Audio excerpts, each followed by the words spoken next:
Hi, this is my first video on how to make dungeon tiles or dioramas. The first thing you're going to need is some kind of medium to carve out on. I use polystyrene. It's cheap and easy to come by. Most packaging comes with it. I've got a lot of these sheets, and you're going to need a ruler. You're going to need some kind of marking utensil like a pencil, black paint, white paint, acrylic, and something to carve out with. Okay, so the first thing you need to do is mark off on your polystyrene sheet what you want to do. Come up with some kind of idea. For now, what I'm going to do is I'm just going to make a straight base and show you the dry brushing technique that I use. First, I'm going to take a ruler, I'm going to take a pencil, and then I'm going to mark off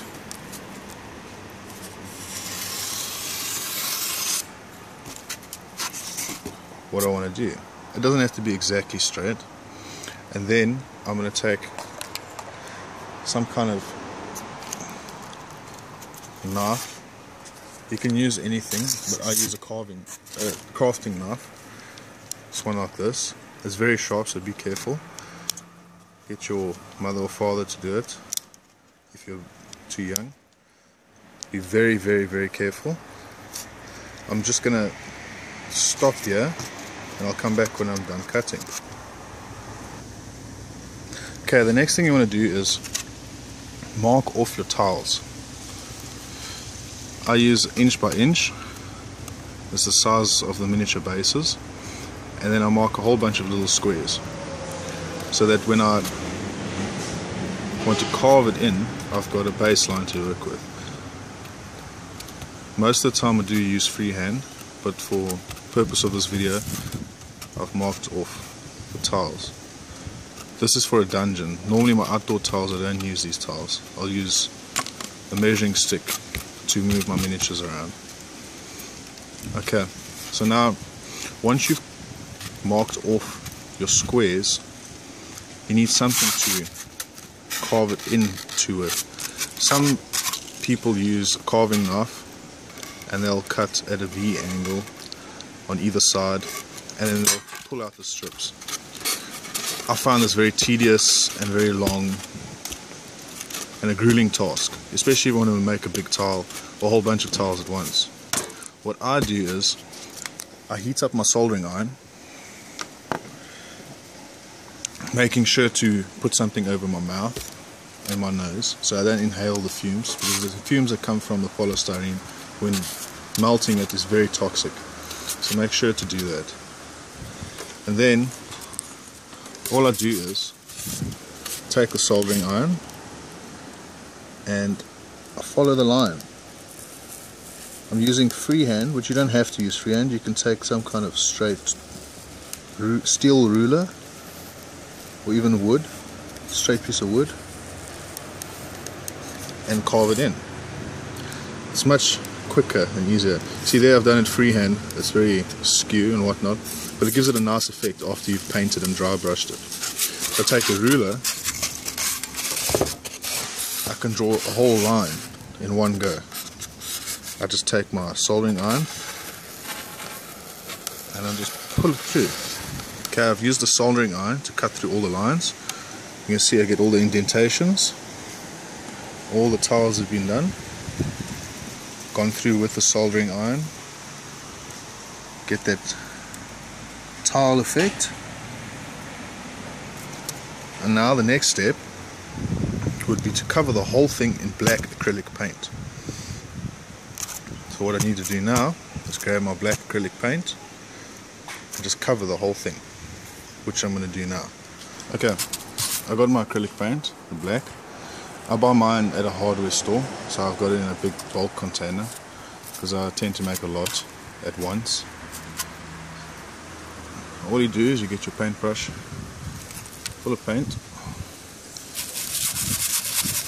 and blacken it. Get it in every single nook and cranny, making sure there's no white showing. And you just do this the whole tile, everywhere, making sure to fill it in everywhere. See, when you use polystyrene and instead of styrofoam, you've got this cobble effect. I don't know if you can see it now, but after the dry brushing, sorry, just get the camera to focus. After the dry brushing, you'll see how the this cobble effect will pop out. Anyway, so you follow through with this black acrylic paint, making sure to get in every single little nook and cranny. And paint this whole thing black.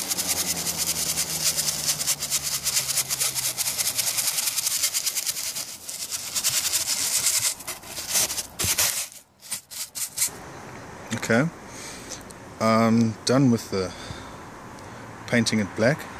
As you can see, after I've painted the tile black, you can start to see how the polystyrene gives it that rough look, as if you would be using styrofoam. You'd have a much smoother look. See that?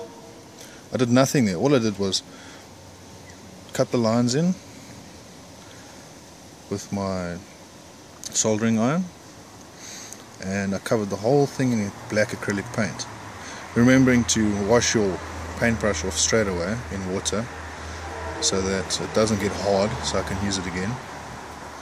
And now all we have to do is wait a bit, stick it in the sun, and then wait for it to dry, making sure that it's dried properly, because when we do the dry brushing, we don't want the black paint still to be wet. So yeah, I'll come back to that when this is dry. Okay, while I'm waiting for my base to dry, I'm going to be making some walls for my tile. Okay, a little method that I use, much easier,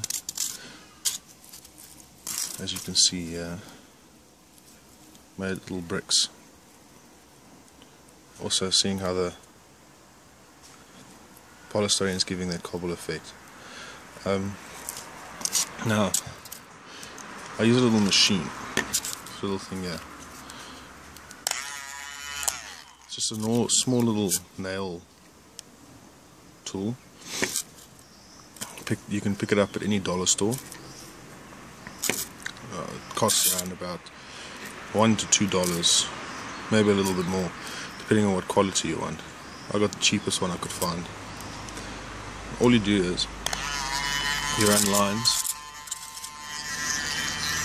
on your wall.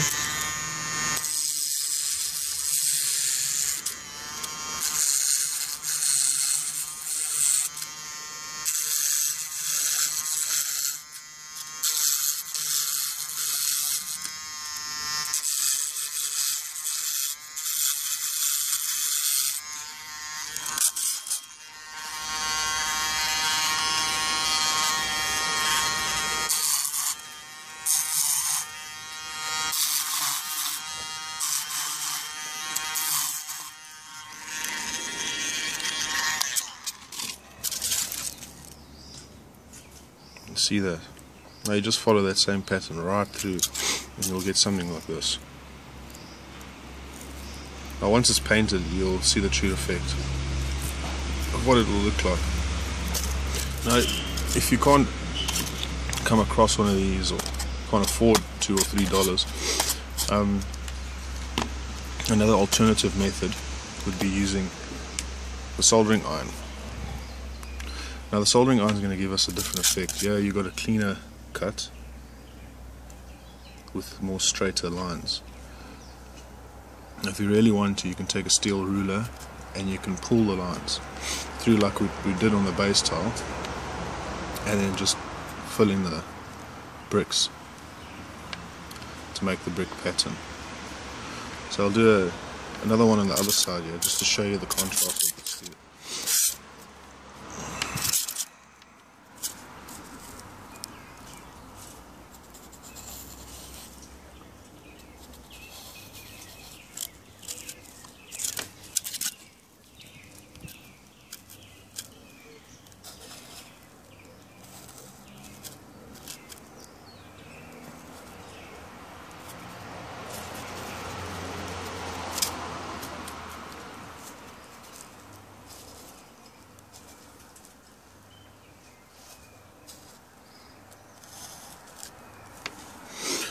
See, we've got the same brick look, but a more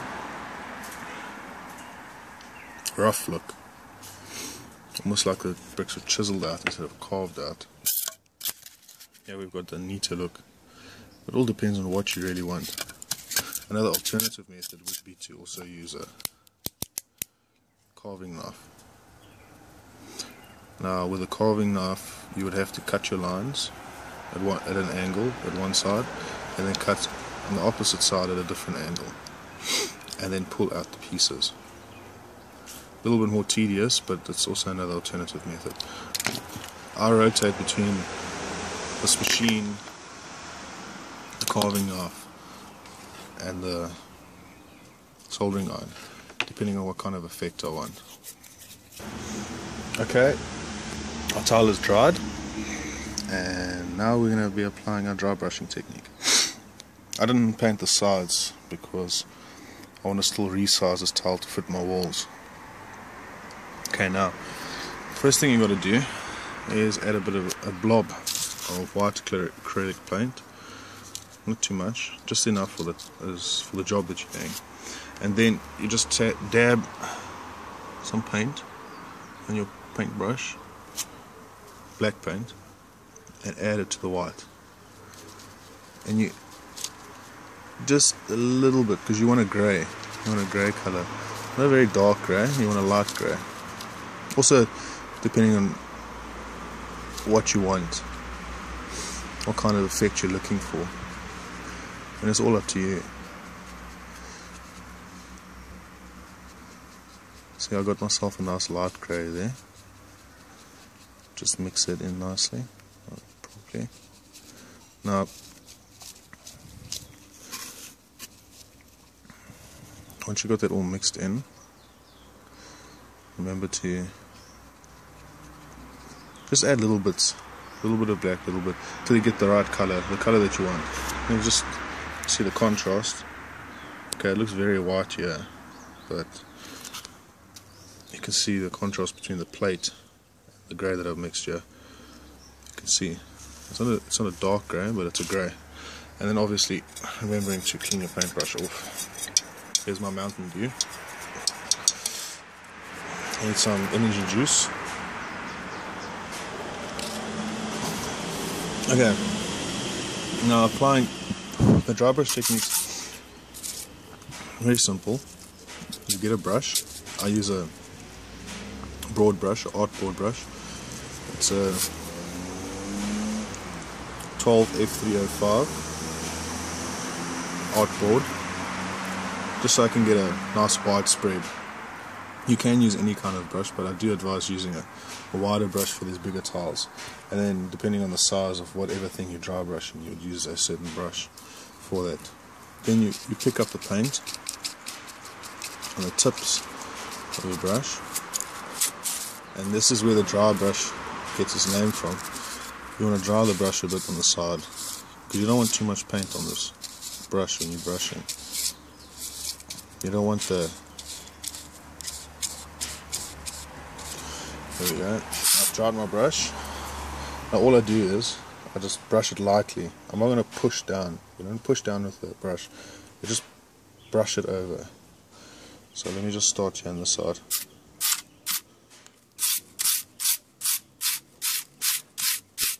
You see how it starts popping now. Catches all the edges. And just keep going. You'll see there's a lot of paint still on the brush. Until that paint is all gone, you need to pick up some more paint.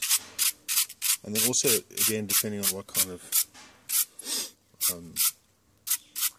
effect you want, you can add more grey or take a little bit away, a little bit more grey. And yeah, and if you make little mess ups like that there, I put too much paint there in that one section, you can just add a little bit of black, wait for it to dry, and then dry brush over it again. Okay, I'll come back once I'm done dry brushing this.